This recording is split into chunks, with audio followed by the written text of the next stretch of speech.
जति भन्दा नि नटेर्ने। यस्तो अनगिन्ती समस्यासँग हामीले जहिले जुझ्नुपर्छ अनि गएर घरबेटी बनिन्छ। अब आफै भन, डाक्टर बन्न गाह्रो कि घरबेटी बन्न? घरबेटी बा, तपाईलाई कति टेन्सन छ है? तपाईको कुरा सुनेर त मलाई आँसु नै आयो। खोइ कहाँ छ त आँसु? आँसु आएको थियो नि घरबेटी बा, भर्खर पुछेको मैले। हो घरबेटी बा हो, मैले नि देखेको थिएँ। यसको आँखाबाट बरर आँसु झरिरहेको थियो। अनि तेरो चाहिँ झरेन आँसु?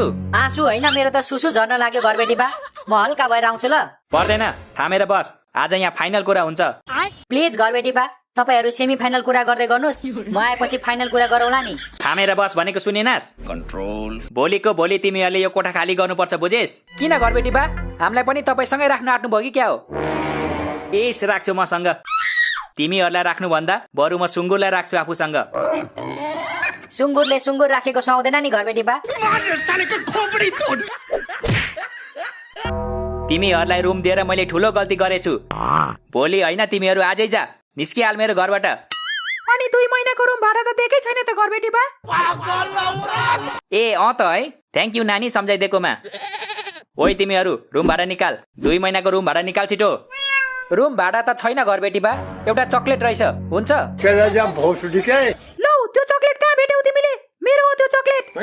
भेटेको माल गोजीतिर हाल, अब मेरो भयो। नै हुन्न, मेरो चक्लेट हो त्यो, खायो भने तिम्रो दाँत झार्दिन्छु। म कहाँ खान्छु त, घरबेटी बालाई दिन लाको, उहाँले खानुहुन्छ।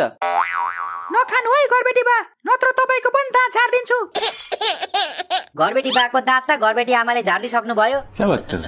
त्यसैले त नक्कली दाँत लाएर हिँड्नुहुन्छ हाम्रो घरबेटी बा। तपाईको दाँत नक्कली हो घरबेटी बा, खै खोलेर देखाउनुस् त। घरबेटी बाको दाँत बोतलको बिर्को खोल्नुहुन्छ? तिमी पनि के भन्छौ यार? तिमी त मसँग बोल्दै नबोल, तिमीले धेरै झुट बोलेको छौ मलाई। मैले झुट बोलेको छैन के बेबी, घरबेटी बाको कसम। ओइ मेरो कसम किन खाँदैछस्? अझै 50 वर्ष बाँच्नु छ मलाई। घरबेटी बा, अबको 50 वर्षसम्म त मै बाँच्दिन होला, तपाईँ किन यति पोजिटिभ हुनु भएको? किनकि म तिमीहरू जस्तो जङ्क फुड खादिन नि त, म घरमा बनाएको हेल्दी फुड मात्र खान्छु।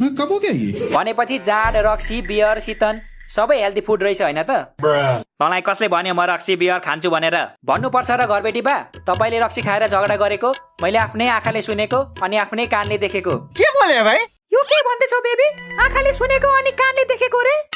मिलाएर बुझ न बेबी, हाड बिनाको जिब्रो घरिघरि चिप्लिहाल्छ नि। मलाई तिमीहरूको बक सुन्नु छैन है, छिटो रुम भाडा दे अनि निस्कि यहाँबाट। कस्तो नातेको बुढो, रुम भाडा छैन भनेको सुन्नु भएन तपाईले? तिमी चाहिँ किन जङ्गेको नानी? मेरो घरमा आएर मलाई नै थर्काउनु डर लागेन तिमीलाई? म कोहीसँग डराउँदिन, किनकि म गोर्खालीको छोरी हो। हो र नानी, त्यसो भए तिम्रो बाबाको नम्बर देऊ त मलाई, म कल गरेर हाल खबर सोध्छु उहाँको। ए तपाईलाई मेरो बाबाको नम्बर चाहियो? ल टिप्नुस् 98020। 98020। यो घरबेटी 1 नम्बरको ठिस। किन जिस्केको हौ घरबेटी बासँग? ठुलोलाई आदर गर्न आउँदैन? म भन्छु घरबेटी बा, टिप्नुस् 98190। 98190। घरबेटी बालाई मन पर्छ पल्लो घरको आन्टी। 9800100। म चाहिँ यहाँबाट गए। 9804। ओइ मलाई नि पर्खिन यार।